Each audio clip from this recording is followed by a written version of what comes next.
I will introduce Didi Davis. Didi is works for the Sequoia Group, who are a leading standards implementer in the US.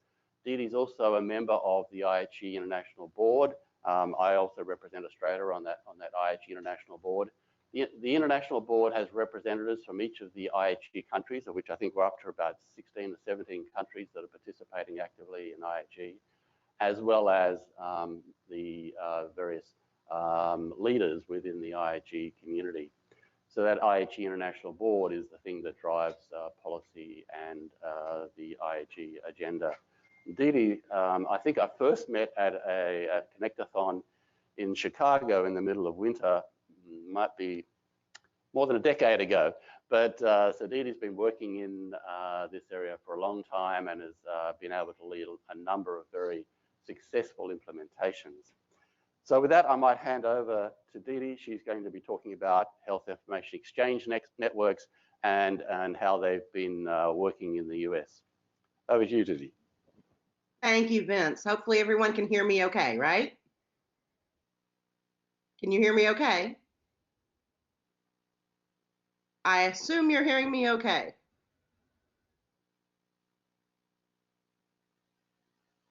All right, well, let me know if you're not. I'm watching the chat window as well. So hopefully you can hear me. Can you confirm that, please? Sure.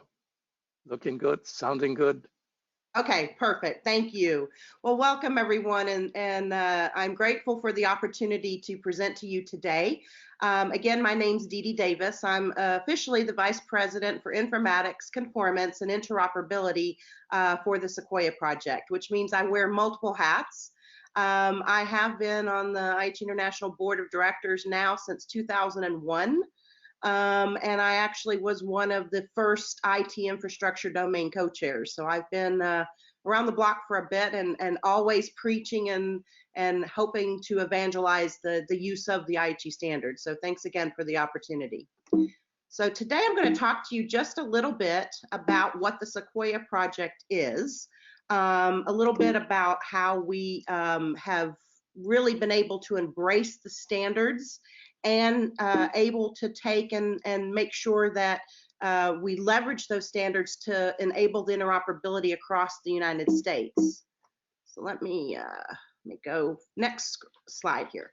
So the Sequoia Project, just a little bit about us. We are a nonprofit, independent organization based in Washington, D.C., and our main goal is to promote trusted exchange by being an independent convener of both the public-private sector as well as government agencies and stakeholders here in the U.S. To really enable secure, interoperable, and nationwide exchange of information. The 501c3 status that we have allows us to be able to be that neutral party, getting consensus on agreements on policies, the governance, some of the business structure, in addition to the technical requirements the standards actually help provide. So information exchange initiatives that we've launched. The Sequoia Project actually launched starting in 2012. We took over what the Office of the National Coordinator in the US started, known as now the eHealth Exchange. Back when ONC had it, it was known as the Nationwide Health Information Network. So just to be clear, it started under ONC in 2006. 6 years later, they handed it off to us, the Sequoia Project, and we dubbed it and branded it the eHealth Exchange, and now it is the largest nationwide public-private health information network in the US. We also launched the initiative known as Care Quality, and think of Care Quality as really an interoperability framework to be able to connect multiple networks together to share information. And I'll go into a little bit more about each of these initiatives in just a bit. Our current initiatives that we are fostering and incubating is Pulse, Patient Unified Lookup System for Emergencies, the RSNA Image Share Validation Program. So we've partnered with the RSNA starting in 2016. We partnered with them to actually start testing interoperability and seamless exchange and sharing of medical images. And then our latest initiative that we just started last year is known as Interoperability Matters, and it's really to help foster an interoperability leadership forum to start working through the trusted exchange framework that the U.S. is starting to roll out nationwide as well under ONC. So just to be clear, Sequoia Project was one company last fall. So this time last year in August, we were one company. We had the eHealth Exchange Initiative and Care Quality all under one umbrella. In August of last year, we split up into 3 different companies. So the eHealth Exchange is an independent 501c3 nonprofit. It has its own board and governance directing the company, and it has a coordinating committee that actually governs the actual network itself. So Sequoia actually has a management service agreement where we provide staffing, marketing, education outreach, testing capabilities, and so forth to eHealth Exchange. Same for Care Quality. Care Quality is a separate organization with its own corporate board, independent with its own budget, and an advisory council that actually retains and actually helps advise on some of the activities, as well as a steering committee that actually governs the framework. And then you'll see Pulse and the RSNA Image Share still under the Sequoia Project. The reason we split into 3 companies, real briefly, is the eHealth Exchange, which is one network, was going to become an implementer on Care Quality by the end of this year. We've started that process, and we've actually started the testing phase to join the network of networks known as Care Quality. We couldn't have all that under one umbrella without some sort of conflict of interest. So that was the main reason we split and became this new corporate structure. And again, that happened last August. So we've had 14 years of progress for the eHealth Exchange. This is now talking more just about the eHealth Exchange in general. I mentioned earlier that it started in 2006 under the Office of the National Coordinator.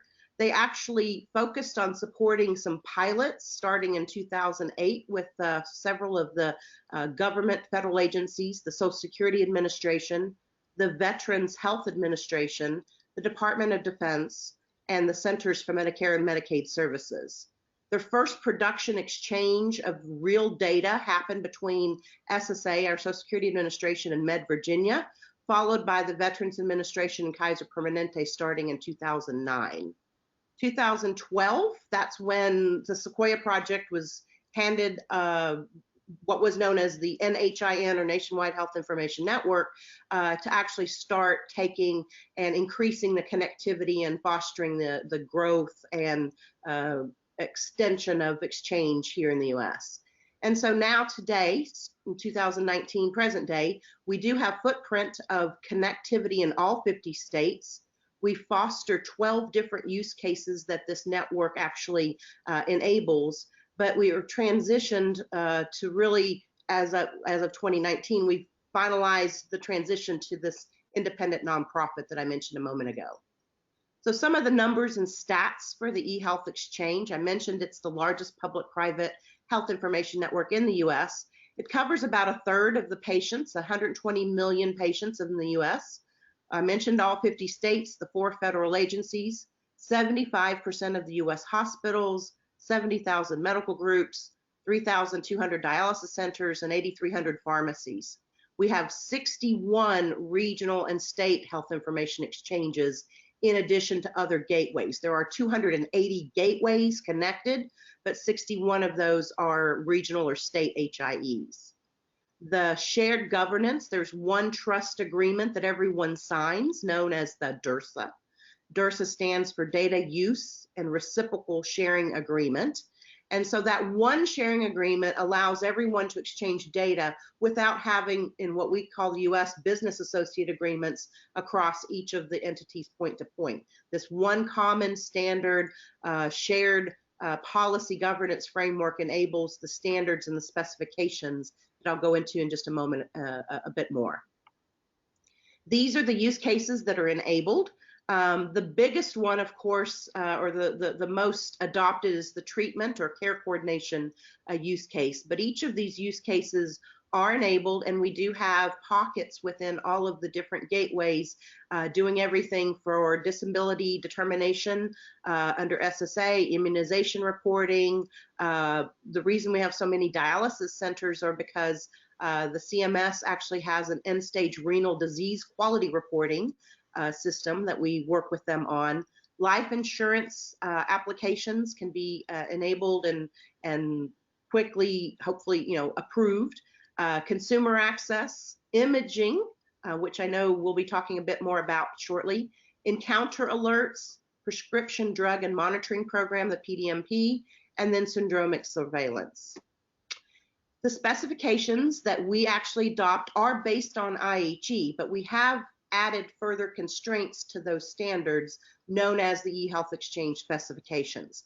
For instance, we've added additional SAML security requirements, needs for PKI certificate encryption, making sure that there's specific application additions on top of the IHE standards. So again, this link that you have here, these slides will be available to you, gives you more detail on each of those specs.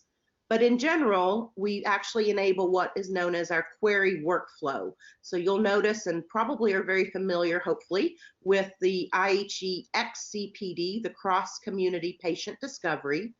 Our specification for this is known as patient discovery.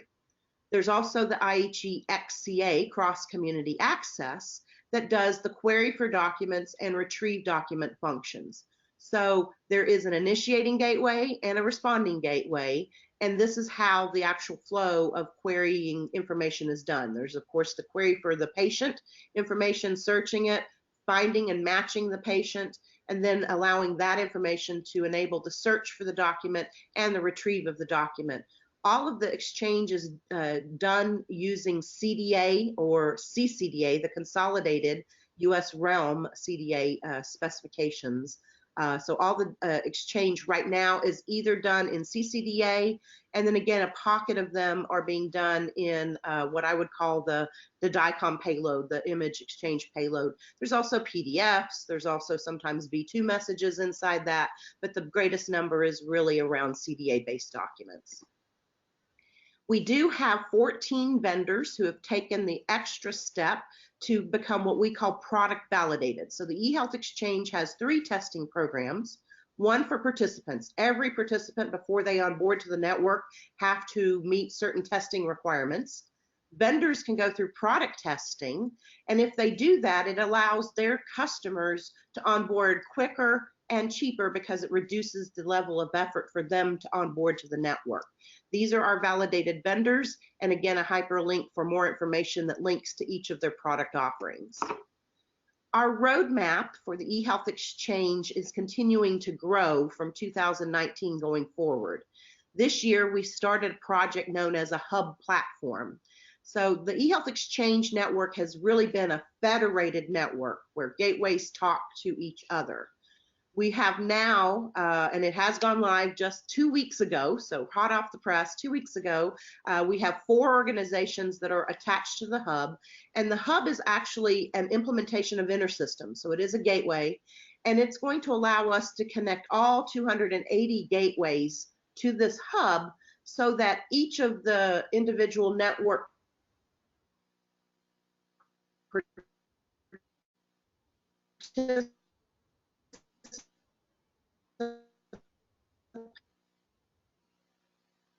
change to maybe either and reach to reach the clinicians when we become care quality implementer.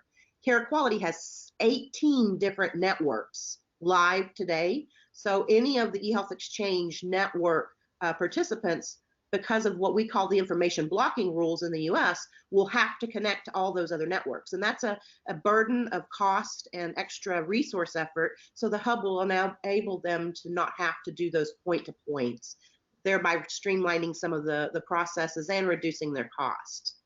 We do have a fire directory that is used to streamline the workflow, and we use not only the fire directory for the eHealth Exchange, but also for care quality. So this fire-based directory is something that allows us to discover the discrete fire exchange endpoints, but also enable other use cases like cancer reporting for a clinical data repository.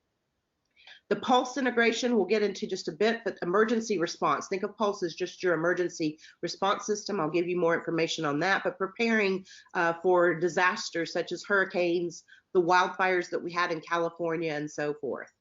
Improving the quality of data will also be enabled by the Hub platform. Today, we have a content testing program where all the participants are required to test their content on a regular basis to make sure that they meet the quality standards of the specifications. We started the content testing program last year, and we're a year into this now, and we're working with vendors directly to help improve the data quality that's being exchanged. With the Hub in play, we'll be able to do more random surveillance of content, to do really checking of PHI, so real patient information, doing kind of maybe, we haven't come up with the actual parameters yet, but the goal is, according to the coordinating committee, to actually do some sort of surveillance where we'll take some number of, I'm making these numbers up, but maybe 10 documents per month or 10 per week, where they're actually tested and that feedback is given back to each of the stakeholders to continually improve the quality of the data. Our expansion for the breadth of how we're gathering data is also planned.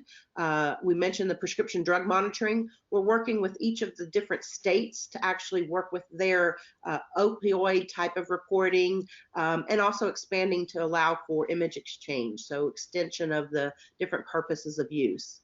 We're hoping that eventually the Hub would also allow us to work with record locator services such as SureScripts or Commonwealth here in the United States, and enable other features like pushing of data rather than just querying for data, as well as improving the patient matching.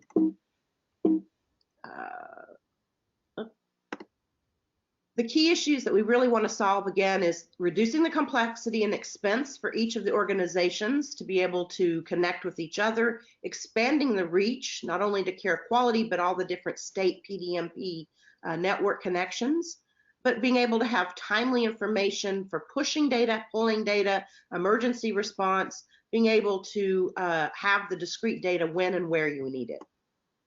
So a little bit more about care quality. Again, I mentioned care quality is really a national level interoperability framework linking different networks together. So if you think about a network, SureScripts is a network, Athena Health is a network, Epic Care Everywhere is a network. All of these different networks have to connect together, and they all use those same IHE standards that I mentioned earlier on the eHealth Exchange. So the same specs the eHealth Exchange uses are used and leveraged by Care Quality, but they have an overall governance to allow the framework to connect with, again, one policy sharing agreement across those different networks.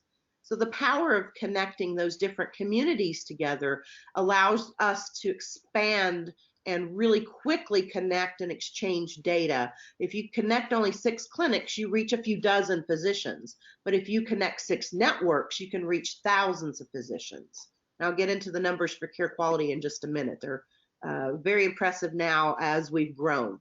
Care Quality was launched actually in 2014 officially, and that's when it was started. The governance, the common rules of the road as we know them, or we call them the Care Connected Agreement, that's the name for the policy governance framework, allows the trust between each of those networks with well-defined specs, with the participant directory, so that those essential elements enable that exchange of data. So here are some of the numbers for Care Quality. We have 50% of all U.S. physicians connected. That includes ambulatory and acute care settings. About 90% of the U.S. physicians are Care Quality capable.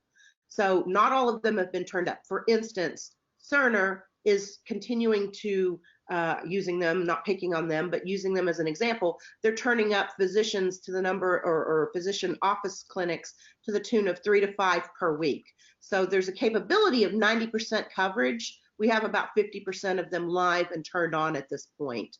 There's nearly 40,000 clinics with over 1,500 hospitals live, and the exchange of data, and these numbers are actually given to us on a monthly basis, we're exchanging, as starting in April of this year through the current, so we've maintained this number, 36 million documents per month. So these are CCD or CCDA documents that are exchanged every single month for the eHealth exchange. Once that gets added to the care quality, we're expecting those numbers to double. So 36 million is what we're exchanging right now. And if you are interested in learning all the live sites, we do have an active or interactive directory on our website. And this link here actually shows all the live sites as of today.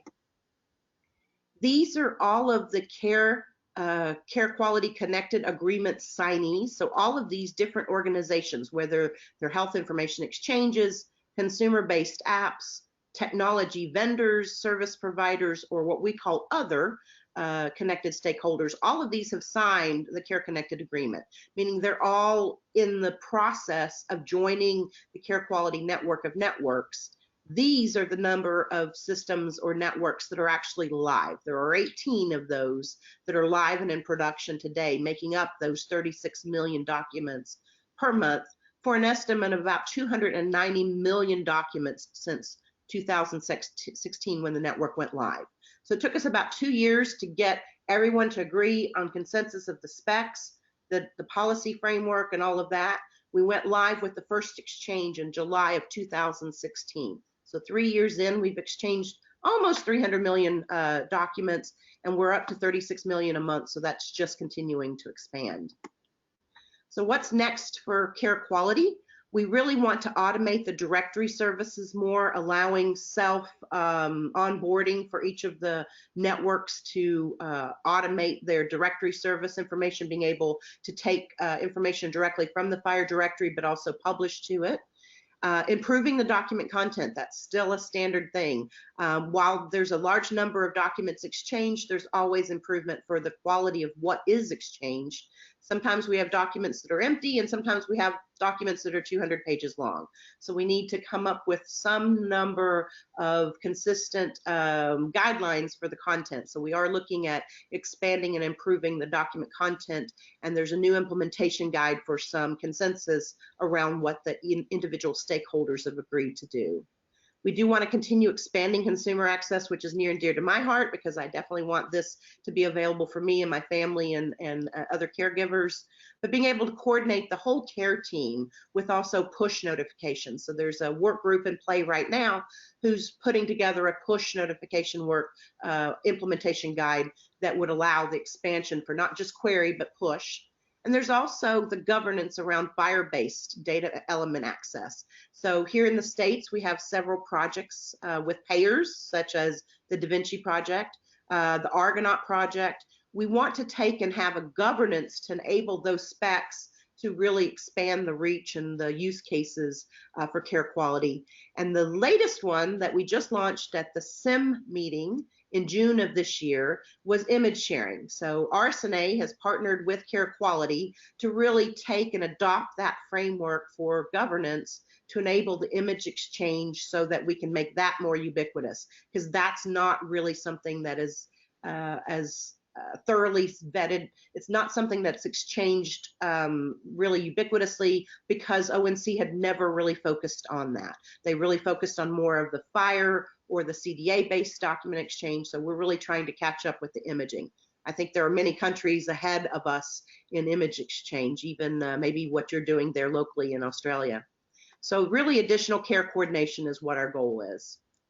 So the electronic image sharing, I wanted to go into just a bit more detail because I know Chris Lindop will give you more detail, but RSNA is leading the work on drafting an implementation guide for image exchange. It is based on XCAI. We do have the validation testing program in play, and we do have several vendors that are already validated under that program. So we're hoping to expand those and allow those different vendors, such as GE or Philips or Ambra Health or Life Image or different implementations here in the US, to be able to take and use and leverage the testing they've already completed to be able to take and add to the network and become another implementer on the network, bringing all their customers on and being able to enable that exchange of imaging with the One Trust framework.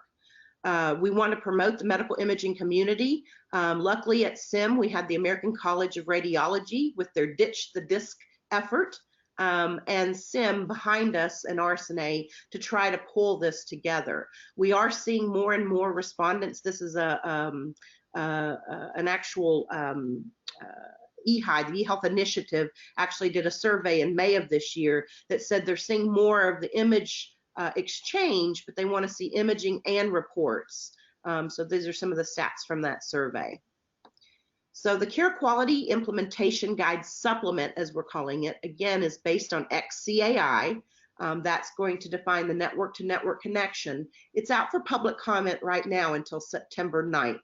We want vendor implementers who are interested to provide comments back on the implementation guide, but also give us feedback on what they want changed. Or, there's been some talk, maybe there'll be some variation of FHIR added in the future, for instance. But for all practical purposes, it does look like XDSI from the outside. It's just with XCAI, you've got a SAML wrapper to allow a federated nature of exchange. We're trying to keep the bar of entry very low for participation, and we're really hopeful that this is going to offer a way to empower the DICOM exchange of imaging under the care quality framework, thus impacting the national exchange of data. Most of you may be very familiar. This is the basic right out of the technical framework from IHE Radiology, XCAI. These are the transactions that are covered under the cross-community access for imaging, so nothing new there. But our goal is to describe the use case in this implementation guide, define the roles and the technical requirements for the query workflow, how you interact with the directory, what security and transport additions are needed. For instance, Care Quality is its own certificate authority, so it issues certificates to do the encryption of this data exchange, but also having the patient discovery, record locator service options, and the gateway requirements clearly defined so that if there's any ambiguity or optional items that need to be made required, they're going to be specified in this guide. And really, we're looking for systems like PACS, RIS vendors, EMRs, health information exchanges, image exchange systems, and VNAs are the really systems that we're targeting. The draft guide is at the top link of the bottom of this page, so you can look at the link and see the guide directly if you're interested. And the framework that the guide couples to the Care Connected Agreement is that second link at the bottom of this page. So real quickly, we'll talk through Pulse. This is another initiative of ours that we are going to add to the eHealth Exchange Network, that patient unified lookup system for emergencies.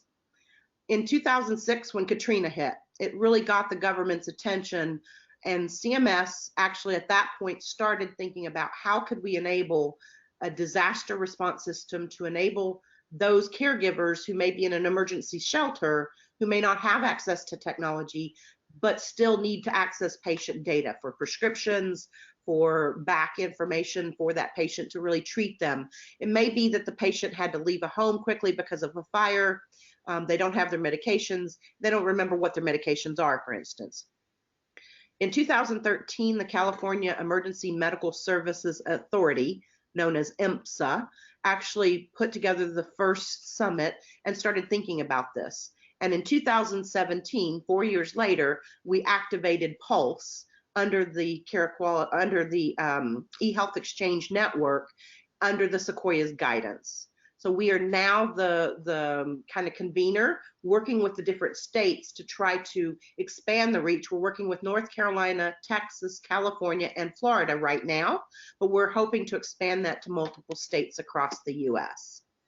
The real purpose would be to assure that health information is accessible by those volunteers who work in those mobile field care facilities. You'll see here is a tent. When there is a disaster, it's not usually something that they're triaging patients in a real hospital. They're doing this in some sort of medical shelter. It could be a school gymnasium. It could be some sort of tent. But the real target is the disaster victims who need that medical treatment or some sort of medication refills, any victims that are experiencing trauma or have been displaced from a geographic area like Katrina. A lot of people came up from Louisiana to multiple states, and in those states had no idea what their medical backgrounds were. So this allows disaster healthcare volunteers that are state credentialed through a database to authorize to access a portal, a web portal to access patient data in the disaster areas that it's been activated. So those volunteers can retrieve the patient data and treat them in those alternate care facilities. It was first activated in December 2017 for the wildfires that were statewide October through December in California. And these are actual pictures. These are provided by CalEMSA, the California Emergency Medical Services Authority. Additional deployments happened throughout the year. In 2018, we had an activation of Pulse in July 2018 during the Shasta and Lake County fires, where EMSA partnered with the eHealth Exchange to broaden the access across the whole state of California. In July and August of 2018, in Northern California, there were additional fires in Contra Costa County and Lake County. And then in November 2018 in Butte County. So these are actual pictures that you're seeing on the screen of the volunteers working in the different fires where this was enabled. And a shout out to IHE here. So all of this is enabled through testing. I'm a very big proponent of testing. That's how you make everyone accountable, to make sure that their systems have the standards and specs baked in to do what they need. But we have a large body of test cases, data, and conformity assessment tools that are actually built on top of the IHE conformity assessment program. So IHE International has a conformity assessment program. The open source tools that are provided in connectathons that you had access to, and Vince mentioned earlier that he met me at a connectathon. Those same tools we leverage. We brought them live last year in July of 2018. And we actually have enabled them collaborating with not only IHE International and IHE services in Europe, but also working with NIST, which does some of the XDS toolkit tools, with RSNA and the eHealth Exchange, to really enable the testing tools to cover 5 different testing programs. The content testing that I mentioned earlier is one of those. The product testing, the participant testing, the image exchange, all of those different testing programs are all done with what we call the Sequoia Interoperability Testing Platform, or Sequoia ITP. The reason we branded it something different is because it's our implementation of those. So we've taken our test data, our test cases, and added to the tooling for that. But we're very grateful to continue to work, and all of our development is folded back into IHE services. And as an example, last year we had some enhancements to the tooling. We split the cost of that with the Swiss government. So we're working with other countries to actually continually improve the tooling for interoperability testing. The Sequoia Interoperability Testing Platform is a Sequoia content testing VM that has all of the US CCDA specs that are part of what we called meaningful use, as well as the transport and security testing components that are needed. So we actually have 2 different virtual machines, one for content, one for transport and security, that allow us to do the validated product testing, the RSNA image share testing, but we also have reciprocity in place for like imaging. So if a vendor decides to go through the IHE services conformity assessment scheme, we can actually give them credit for the testing because the test cases are identical. So real quickly to wrap up, some of the lessons learned is that you really need highly constrained specifications. So building off of the IHE specs is very critical for us. We've taken and added some additional layers of information, such as the SAML requirements and so forth, but really doing robust testing to make sure everyone has well-defined quality capabilities baked into their systems, allowing the workflow and best practice of patient data to move with patient matching and consenting and so forth as needed, being able to have high-value use cases to drive the adoption. The policies, the framework that we've already mentioned with the different networks are very important, but really enabling an interoperable ecosystem with the governance and policies that are required.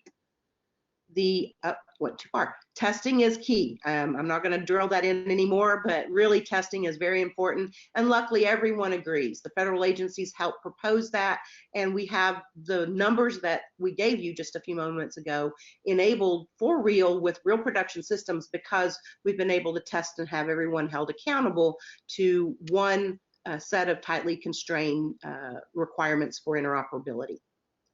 So it is an ongoing, evolving process. We are going to start adding more fire testing, more capabilities to scale and enable connectivity for some of the new use cases that we mentioned on the roadmaps earlier. So we are going to continually have a living process to refine and improve the capabilities for interoperability over time. So we continue to hopefully provide that input to the testing bodies as well.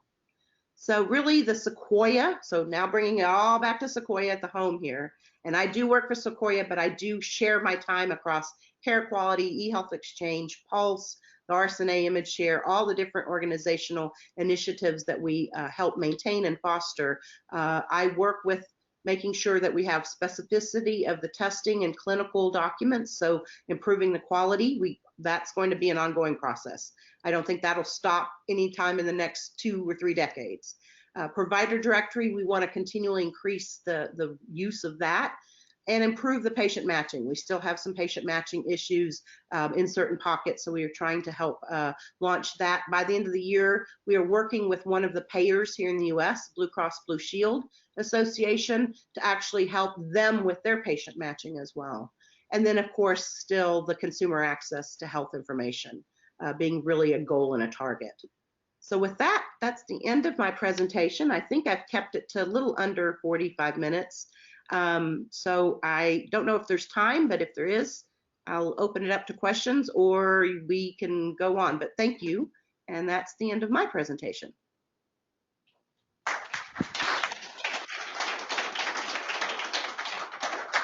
Thank you so much, Didi. That was amazing. I'm absolutely in awe that you've managed to get so many jurisdictions to agree to exchange data. We have 9 jurisdictions in Australia, and we're still working on that. I have one question before I throw it open to the audience, and that was, what is your patient participation model? Is it opt-in or opt-out? Well, we accommodate both. So for instance, New York State is an opt-out state. Most of the state jurisdictions allow for HIPAA, meaning there's no additional consent required. So if it's for treatment, payment, or operations, the patient doesn't have to opt in or opt out. They're just automatically allowed to have that exchange of data. That's the primary exchange, but there are some states, and I use New York as an example, they're an opt-out state where the patient, or opt-in state where the patient actually has to opt in for every one of the exchanges. We're finding that those states that do that, and VA was one of those as well, they don't have the high number of exchange because the patients really don't know that they have to do that opt-in. But VA, for instance, just changed that. Their rule changed this year now, and my father's a veteran, my mother-in-law is a veteran. Their data will be able to move now without the need for opting in. So we do accommodate both. The policy governance is allowed for by state jurisdictions. We've just moved our national health record, which, incidentally, for those that don't know, is based on an IHE protocol called Cross-Enterprise Document Exchange, which is the underlying profile to the cross-community document exchange that Didi was talking about. So our national health record is based on an IHE profile. We've just moved from an opt-in process to an opt-out process. About 10% of people have opted out, so that's not been entirely seamless. But yes, it's an interesting and ongoing debate, because even though people now have access to a national health record, actually participating in that is another step that we're still working on. All right, I'll hand it over to the audience. We have a microphone here, so if people could take the microphone and please introduce yourself to us all. Hi, Didi, can you hear me? Yes, I can. I'm Mark Nevin from the College of Radiologists, which is like a combination of RSNA and ACR in the US. Vince touched on this. So one of the big challenges we have is different priorities at the federal and the state levels in terms of what to do in respect of digital health. And we have a health system across both public and private. And then we find there are varied expectations for what the systems can do amongst referrers and radiologists, for example. So how do you manage some of those kind of competing expectations and all of that range of stakeholders?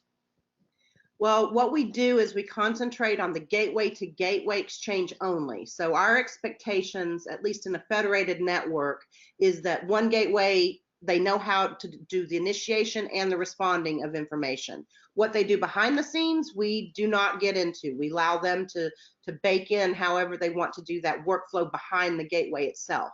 Now, what we're finding is those expectations, to your point, are all over the map. So we're trying to work with the stakeholders individually, but specifically vendors, so that we work with the vendors to try to enable some of that and hopefully help educate them, but also help exchange information for others so that they can actually bake that into their system a little bit better to streamline that workflow. So we mentioned patient matching, being able to do some of that patient matching into a workflow and allowing that to be something that whoever is with that patient right in front of them can do that right away to help increase that.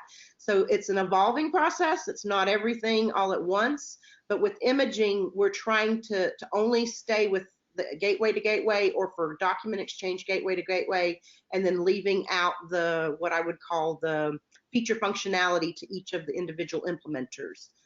So it's kind of a stepwise approach. It's little baby steps as we go, but trying to keep everyone accountable to just the main specs. Again, those are clearly defined, and making sure that they all play by those same rules of the road.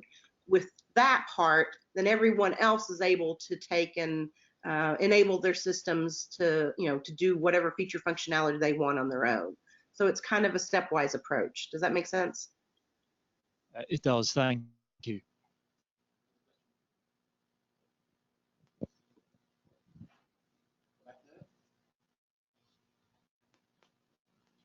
While we're getting lined up with that, Didi, I was just wondering what you're a non-profit, but how do you get income?